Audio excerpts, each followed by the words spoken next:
Hi there. I am going to show you how to finish a lined sleeve to make a reversible or a lined summer garment. This happens to be a little beach coat that I'm making as a gift for my niece.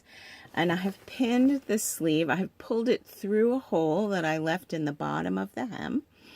And I have pulled it through, pinned it all the way around. You can see it's pinned interfaced on one side, so it has a little stiffness. I'm going to do a little turned back cuff, and I'm going to let you watch here as I sew the seam all the way around the cuff.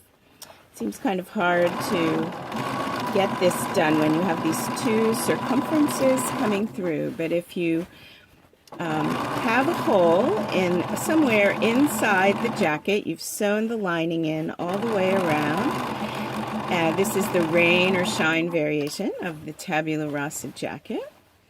Then you can stitch all the way around this hole, this circle, and then we'll pull that sleeve through the hole, back through the hole, and you'll see that I have a nicely finished edge for my reversible or lined jacket. So here we go. Here's the hole. Here's the seam.